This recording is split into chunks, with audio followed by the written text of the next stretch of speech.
Hi, welcome to Live Life Balanced.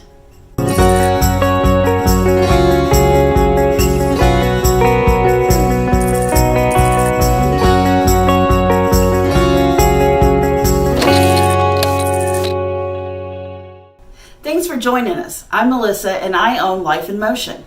We are an online counseling service for the residents of Kentucky. Today I'm going to answer a viewer's question. JJ Chocolate asked how to best support someone who suffers from a mental health issue.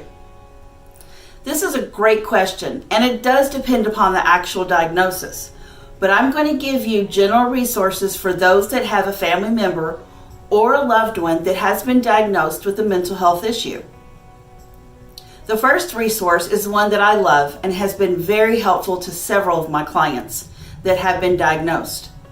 That is the National Alliance on Mental Illness, or NAMI. Their website is www.nami.org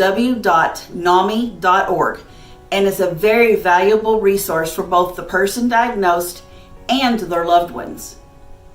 NAMI covers mental health issues such as ADHD, anxiety disorders, bipolar, borderline personality, dissociative personality, psychosis, eating disorders, OCD, PTSD, schizoaffective disorder, schizophrenia, and the related conditions such as suicide, self-harm, dual diagnosis, and sleep disorders. This site is a great resource for the public as well as military personnel and law enforcement officers. NAMI is great at educating and bringing people together so that no one has to ever be alone.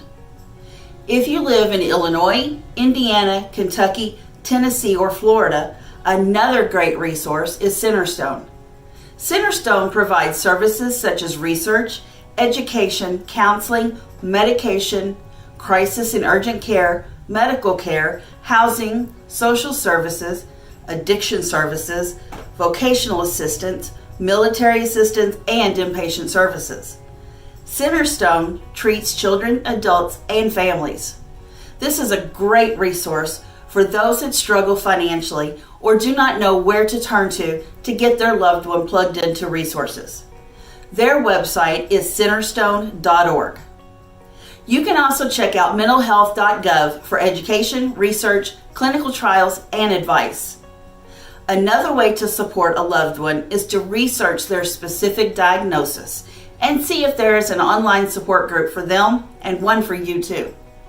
Not only does the person with a diagnosis often feel lost, but their family does too, especially if the person diagnosed has behavioral issues, which can lead to problems at school, work, or within the family, and have legal issues. Reaching out and getting support for you as a caregiver or a loved one can actually give you an outlet to talk with others, connect, educate yourself, and build your confidence to deal with your loved one. Online support groups are an amazing way to connect. If you want to connect in person to a support group, then check out your local mental health hospitals or NAMI for resources. The most important thing in supporting someone with a diagnosis is to be patient and understanding and realize that your family did not choose their mental issue.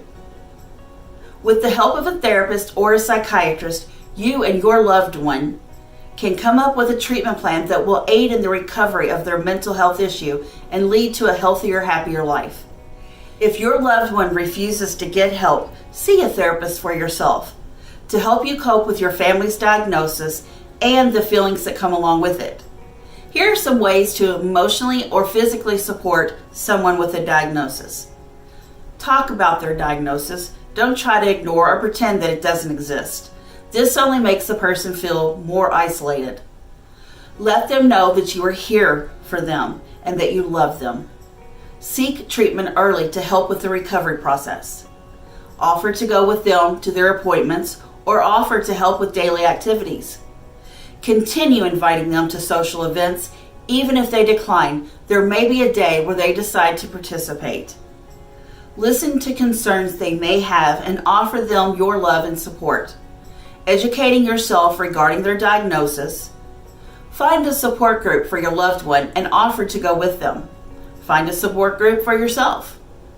If there are no groups available in your area, think about creating one with the help of a therapist, psychiatrist, hospital, or church. If you have any questions or comments, you can leave them down below. If you have a specific question and you feel more comfortable to email me, you can do so at melissa.smith@lifeinmotionkentucky.com. If you live in the state of Kentucky and you are looking for online therapy, check us out at www.lifeinmotionkentucky.com. Please support us and subscribe to our channel. Hit that notification bell too, please. Join us on Mondays as Shelby will help those that do have a diagnosis with a mental health issue. Until next week, have a blessed and balanced week.